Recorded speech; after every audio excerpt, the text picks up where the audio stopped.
तो hello friends, आज बहुत दिन बाद मैं काफ़ी यूट्यूब पे आया हूँ मैं।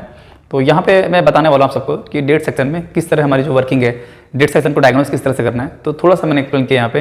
तो मैंने यहाँ पे लिया एमटीके का पावर चार्ट मैंने यहाँ बनाया कि एमटीके का पावर सेक्शन में किस तरह वर्क करना है। तो यहाँ पे देखेंगे मैंने कुछ सप्लाई यहाँ पे ड्रॉ किया हुआ है और किस तरह से हमारी जो थोड़ी सी मैंने यहाँ पे ड्राइंग की है, पूरी ड्राइंग इसलिए नहीं कर पाया क्योंकि जगह थोड़ी छोटी है। तो हो सकता है मैं इसका नेक्स्ट पार्ट बनाऊँ।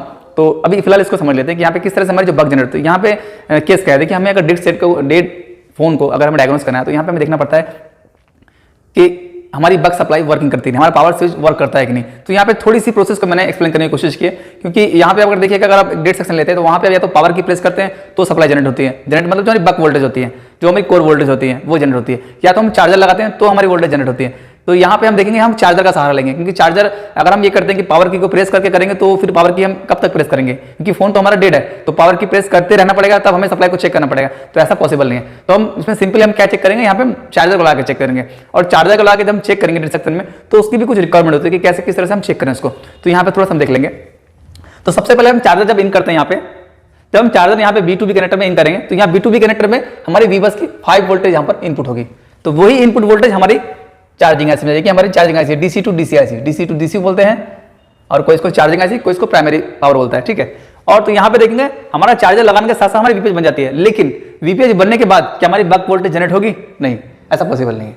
तो यहाँ पे हम देखेंगे ये हमने जो सेट लिया है वो हमारा एमटीके का हैंडसेट है। एमटीके का सीपीयू यहाँ पे, इसमें एमटीके यहाँ पे मैं ड्रॉ करता हूँ। तो ये हमारा एमटीके का हैंडसेट है। तो इस कंडीशन में यहाँ पे क्या है, हमारी वीपीएच लगने के बाद वीपीएच की जो सप्लाई है वो हमारी हमारी पावर आईसी में इनपुट होती है, ये सब लोग जानते हैं। उसके बाद हमारी बग जनरेट होती है। लेकिन यहाँ पे क्या है, यहाँ पे क्या वीपीएच की पावर की सप्लाई यहाँ पे जाएगी तो क्या हमारी अंदर बग जनरेट होगी? ऐसा नहीं होगा। तो यहाँ पे बग जनरेट करने के लिए इस आईसी को भी एक इनेबल चाहिए। तो वो इनेबल क्या होता है, वो इनेबल होता है हमारा वीसीडीटी। ये जो वीसीडीटी की जो लाइन है, तो वीसीडीटी की लाइन है यहाँ पे देखेंगे, यहाँ पे 2 रजिस्टर लगाए जो कि डिवाइडर सर्किट बनाए। तो जैसे हम चार्जर लगाते हैं तो इस आईसी को भी पता लगना चाहिए कि हमारा चार्जर लगा है कि नहीं। जब तक यहाँ पे इसको पता नहीं चला कि चार्जर हमारा लगा है कि नहीं, जब तक बक वोल्टेज जनरेट यहाँ पर नहीं होगी। तो यहाँ पे हम डिवाइडर सर्किट में यहाँ पे लेंगे, ये डिवाइडर सर्किट हमारा जो हमारा यहाँ पे जाएगा इस आईसी के अंदर। तो यहाँ से हमारी 0.5 वोल्टेज जब ये सेंस करेगा तो उसके बाद ये बक जनरेट करने के लिए रेडी हो जाएगा। तो उसके बाद भी हमारी कुछ रिक्वायरमेंट होती है कि उसके बाद भी क्या बक जनरेट करेगा।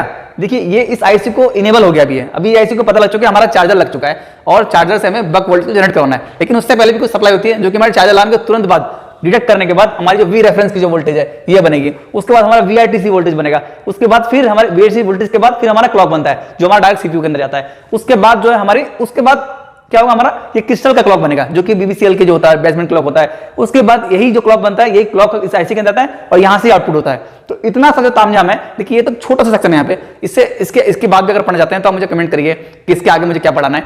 अगर हो सके कोशिश करूंगा तो मैं फिर और भी कोशिश इस पे करूंगा कि आपकी वीडियो को मैं बना सकूं।